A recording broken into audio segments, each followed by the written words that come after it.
Gak ada yang mau beli apa ya? Iya nih, padahal tinggal satu, pulpen tinggal satu, buku tinggal satu, tisu tinggal satu malah. Katanya Bang Haji mau ngasih stok. Deh Bang Haji mah baik cakap. Nah ini orangnya nih. Nih.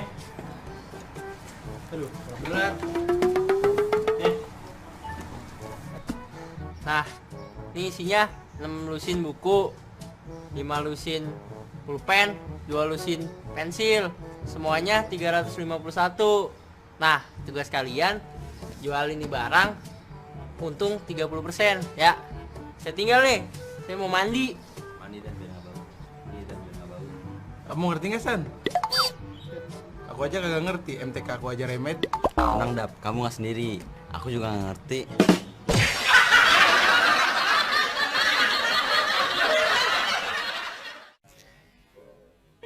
Halo sahabat edukasi, kalian jangan bingung kalau misalkan kalian akan berada nanti di posisi seperti teman-teman yang tadi. Nah, bagaimana menggunakan aritmatika sosial?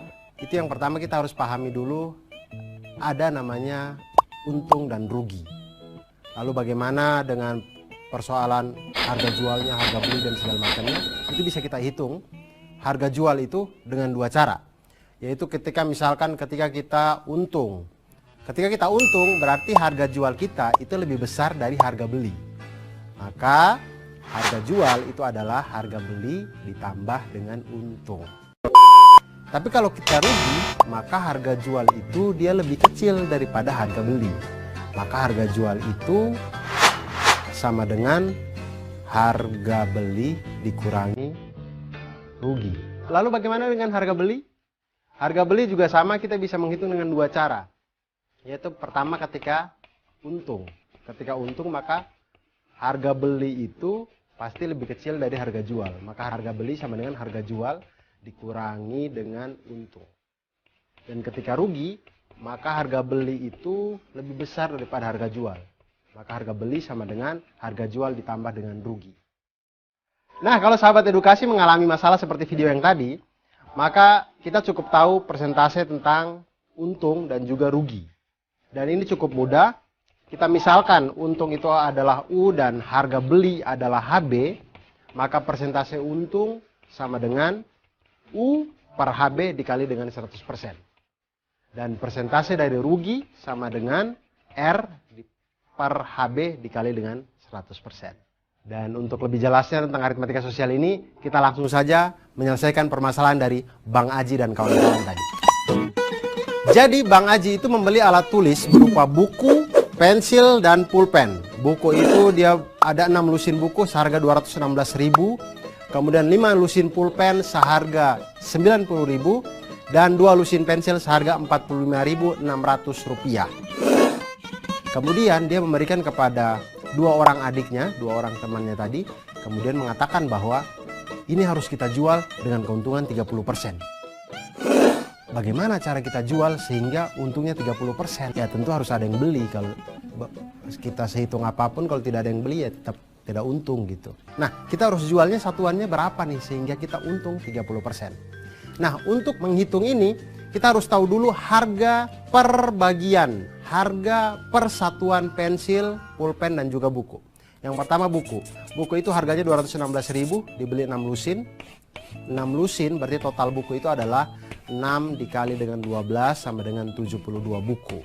Harga per satu buku adalah 216.000 dibagi dengan 72 didapatkan 3.000 rupiah per satu buku. Hal yang sama kita lakukan pada pulpen dan pensil. Pulpen itu ada 5 lusin, total pulpen ada 12 sama dengan 60. 5 kali 12 itu 60 sahabat. Jadi 5 kali 12 itu sebenarnya 60 pulpen. Pulpen dibeli dengan harga Rp90.000. Maka harga per satu pulpen adalah Rp90.000 dibagi dengan 60 sama dengan Rp1.500 per pulpen. Lalu pensil. Pensil ada 2 lusin. Banyaknya pensil berarti 2 kali 12 sama dengan 24 pensil. Kemudian harga beli pensil ini adalah Rp45.600. Maka harga per satu pensil adalah 45.600 dibagi dengan 24 sama dengan Rp1.900. Nah, kemudian dari harga satuan ini kita sudah dapatkan. Sekarang kita hitung untung 30%. Berarti untung 30%, untung dari setiap buku adalah 30% dikali dengan Rp3.000 sama dengan Rp900. Untuk pulpen 30% dikali dengan Rp1.500 sama dengan Rp450. Dan untuk pensil 30% dikali dengan Rp1.900 sama dengan Rp570. Jadi harga satuan untuk semua barang yang ada adalah untuk buku Rp3.000 ditambah dengan Rp900 sama dengan Rp3.900. Bisa kita bulatkan menjadi Rp4.000. Karena kembalian 100 itu agak susah zaman sekarang. Kemudian untuk pulpen Rp1.500 ditambah dengan Rp450 sama dengan Rp1.950. Dibulatkan menjadi Rp2.000. 100 sudah susah, apalagi Rp50 sudah tidak ada di Indonesia. Kemudian untuk pensil ada Rp1.900 ditambah dengan Rp570 sama dengan Rp2.470. Apalagi ini harus kita bulatkan menjadi Rp2.500. Sehingga sahabat edukasi, kalau kita mau untung 30% dengan barang-barang yang tadi, harga jualnya seperti yang sudah kita kerjakan. Berikut ada tips dan trik buat sahabat edukasi semuanya. Jika diketahui harga beli HB dan persentase keuntungan N%, dapat digunakan rumus harga jual sama dengan 100 ditambah dengan N% dikali dengan harga beli. Dan jika diketahui harga beli dan persentase kerugian N%, maka dapat digunakan rumus harga jual sama dengan 100 dikurangi N% dikali dengan harga beli. Nah, sahabat edukasi, itu tadi kalau kita belajar tentang matematika, hidup ini akan semakin lebih mudah. Aritmatika sosial sangat berguna di saat kita melakukan jual beli di dalam kehidupan kita. Kita beli mainan jadi tidak ditipu, kita membeli snack tidak ditipu, dan kita menjadi orang yang siap untuk mulai berdagang sendiri.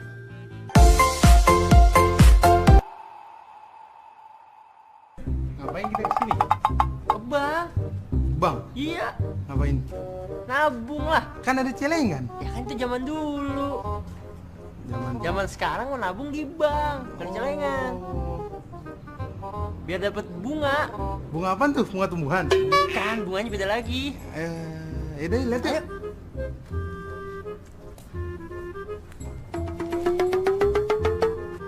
Misi mas, ada yang bisa saya banting? Banting, bantu mas. Iya bantu maksud saya. Salah. Mana bangnya? Ini bangnya. Mana celengannya?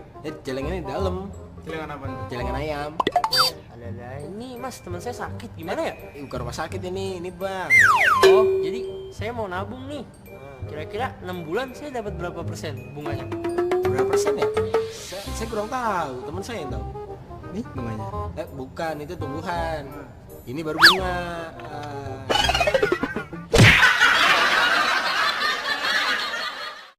Sahabat edukasi, menghitung bunga bank dalam 1 tahun, bunga 1 tahun itu sama dengan persentase bunga dikali dengan modal awal kita. Kemudian menghitung jumlah tabungan, berarti tabungan sama dengan modal ditambah dengan bunga. Dan menghitung bunga dalam beberapa bulan tertentu, tidak sampai 1 tahun misalkan, beberapa bulan misalkan bunga 6 bulan, maka 6/12 dikali dengan persentase bunga dikali dengan modal. Atau misalkan bulan ke N, berarti N/12 dikali dengan persentase bunga dan dikali dengan modal. Dan untuk lebih jelasnya kita perhatikan masalah berikut ini. Misalkan ada 2 anak bernama Vina dan Zulfa ingin menabung di sebuah bank masing-masing sebesar Rp600.000 dan Rp450.000. Vina Rp600.000 dan Zulfa Rp450.000. Jika bank memberikan bunga sebesar 8% per tahun, berapakah uang Vina dan Zulfa setelah 6 bulan? Nah, ini tidak sampai 1 tahun, berarti mereka akan mendapatkan bunga di bawah 8%. Yaitu bunga 6 bulan untuk tabungan Vina adalah 6/12 dikali 8/100 dikali dengan Rp600.000 sama dengan Rp24.000. Dan bunga 6 bulan untuk tabungan Zulfa adalah 6/12 dikali dengan 8/100 dikali Rp450.000 sama dengan Rp18.000. Nah, selanjutnya maka tabungan Vina dan Zulfa adalah Vina sama dengan 600.000 modal ditambah dengan 24.000 bunga sama dengan 624.000 rupiah. Dan Zulfa modalnya 450.000 rupiah ditambah dengan bunga 6 bulan 18.000 rupiah sama dengan 468.000 rupiah. Itu jumlah uang mereka kalau selama 6 bulan mereka tidak mengambil tabungannya untuk membeli hal-hal yang tidak perlu dalam kehidupannya. Begitu. Selamat mencoba.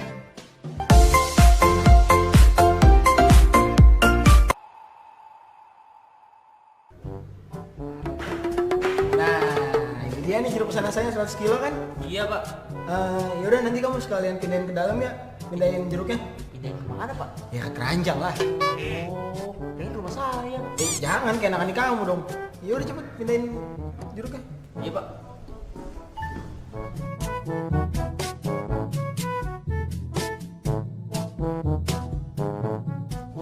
Itu gimana jeruknya? Ini semuanya 95 kilo pak. Kok 95 kilo doang? 5 kilo kamu makan ya? Enggak pak, kan petinya 5 kilo sendiri. Oh, petinya. Ini kalau jeruk saya jual 10.000 per kilo, kira-kira saya dapat untung nggak ya? Saya kurang tahu dah pak. Tapi kalau bapak gratisin, pasti laku dah. Jangan gratis juga. Saya dapat untung dari mana kalau kayak gitu?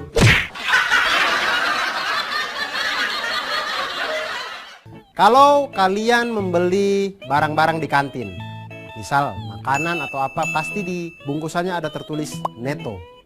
Nah, di situ pihak produsen sebenarnya sudah menginformasikan kepada kita bahwa sebenarnya kita tidak ditipu. Memang ada namanya bruto, berat kotor, ada namanya neto, berat bersih, dan juga ada tara. Tara itu adalah berat kemasan. Dan ketiga hal ini mempunyai hubungan sebagai bruto sama dengan neto ditambah tara, neto sama dengan bruto dikurangi tara, dan tara sama dengan bruto dikurangi dengan neto. Nah, sekarang sahabat edukasi, kita lihat masalah Pak pengusaha yang tadi. Dia membeli 2 peti jeruk. Masing-masing peti beratnya 100 kg, tapi mempunyai tara 5% tiap peti. Kemudian dia beli 1 peti itu dengan harga 800.000 rupiah. Nah, sekarang masalahnya adalah dia ingin menjual jeruk-jeruk itu 1 kilogramnya 10.000 rupiah. Nah, dengan langkah ini kira-kira dia mengalami untung atau rugi. Nah, yang pertama hal yang harus kita lakukan adalah kita harus menghitung neto berat bersih dari setiap peti. Karena taranya 5%, maka neto tiap peti sama dengan 100 kg dikurangi dengan 5% dikali dengan 100 kilo ini sama dengan 95 kg. Jadi neto keseluruhan 2 peti adalah 2 kali 95 sama dengan 190 kg. Cukup berat untuk dibawa sama anak buahnya yang kurus tadi. Kemudian sekarang menghitung harga jual, harga beli dan keuntungan. Menghitung harga jual dengan menggunakan neto keseluruhan dikalikan dengan harga jual per kilo. Jadi hitung harga jualnya itu harga jual sama dengan 190 kilo berat neto tadi. Kemudian dikali dengan 10.000 sama dengan 1.900.000 rupiah. Kalau jeruk 2 peti ini semuanya dia jual habis, itu dapatnya 1.900.000 rupiah. Nah, harga belinya 2 peti itu, 1 petinya kan 800.000 rupiah. Maka harga 2 peti itu adalah 2 kali 800.000 rupiah sama dengan 1.600.000 rupiah. Di sini kita lihat bahwa harga jualnya ternyata lebih besar dari harga beli. Maka dia di dalam kondisi untung. Untungnya itu berapa? Untungnya adalah 1.900.000 rupiah dikurangi dengan 1.600.000 rupiah sama dengan 300.000 rupiah. Ternyata informasi-informasi dalam bungkus itu berguna untuk kita. Dan semakin kita belajar matematika, hidup kita akan semakin mudah.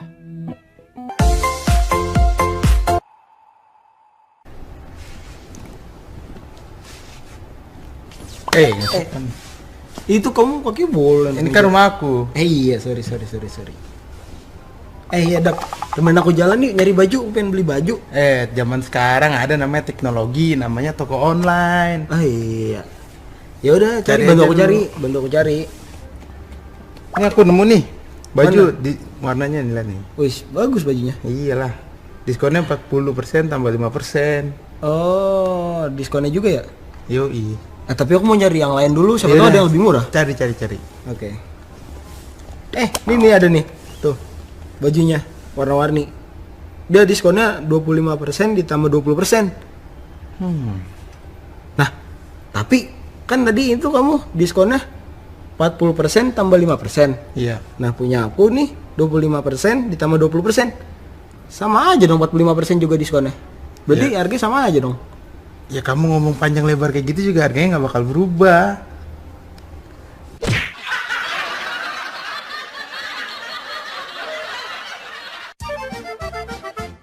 Nah, ayo siapa yang suka mencari diskon-diskon di akun-akun jual beli? Hah? Atau yang sering menemani orang tua ke mall di akhir tahun cuci gudang atau pada saat mau menjelang hari raya gitu biasanya, atau libur panjang. Biasanya itu ada bunda-bunda kita tuh cepat gitu ya, sahabat edukasi. Begitu ada diskon buat santri sampai panjangnya dari mall sampai rumah kita sendiri bahkan. Diskon atau rabat itu adalah potongan harga. Nah, diskon ini biasanya dinyatakan dalam persen. Biasanya itu diskon 50%, diskon 25%, atau diskon 20% ditambah 25%. Nah, intinya adalah harga yang tertera di suatu barang itu ketika dipotong diskon, maka harganya menjadi harga bersih sama dengan harga awal dikurangi dengan diskon. Nah, sekarang kita lihat masalah yang tadi. Ada baju merek A berharga Rp300.000 dengan diskon sebesar 40% ditambah dengan 5%. Lalu ada merek B berharga sama Rp300.000 tetapi besar diskonnya adalah 25% ditambah dengan 20%. Untuk sekilas kalau kita langsung jumlahkan, maka 40 tambah 5 45, 25 tambah 20 45. Sama-sama 45%. Tapi apakah secara perhitungan matematikanya sama atau ada yang lebih murah? Langsung kita lihat. Untuk baju yang pertama, harganya adalah Rp300.000. Diskonnya adalah 40%, kemudian ditambah dengan 5%. Maksudnya adalah 40% ini adalah potongan harga dari Rp300.000. Kemudian 5%-nya adalah potongan harga setelah harga Rp300.000 tadi dipotong dengan diskon yang 40% di awal. Maka harga baju setelah diskon pertama itu adalah karena diskonnya 40%, maka harganya yang kita bayar cukup 60%-nya. Maka 60% dikali dengan Rp300.000 sama dengan Rp180.000. Itu adalah harga baju setelah dipotong dengan diskon 40%. Lalu harga baju setelah didiskon yang kedua, didiskonnya 5%, maka yang kita bayar adalah 95%-nya. Maka 95% dikali dengan Rp180.000 sama dengan Rp171.000. Maka harga dari baju A adalah Rp171.000. Lalu harga dari baju yang kedua, itu diskonnya 25% ditambah dengan 20%. Maka harga baju setelah diskon pertama adalah, karena diskonnya 25%, maka yang kita bayar 75%. 75% dikali dengan Rp300.000 itu sama dengan Rp225.000. Lalu kita dapat lagi potongan kedua yaitu 20%. Maka yang kita bayar 80%. 80% dikali dengan Rp225.000 sama dengan Rp180.000. Maka harga baju yang kedua itu Rp180.000. Diketahuilah, maka kita tahulah harga baju yang pertama ternyata lebih kecil dari harga baju yang kedua. Nah, sahabat edukasi, itu tadi kalau kita belajar tentang potongan harga, diskon atau rabat ini, maka kita jadi tahu mana yang lebih hemat, kita jadi bisa tahu uang kita cukup untuk membeli yang mana. Dan ketika kita menemani ibu kita di mall atau di tempat-tempat perbelanjaan, kita jadi bisa membantu. Mama jangan beli yang ini, yang itu lebih murah gitu. Atau mama jangan beli yang itu sudah dibeli orang lain atau apa gitu. Jadi kita bisa sangat membantu. Dan dengan belajar matematika tentu akan memudahkan kita di dalam kehidupan sehari-hari.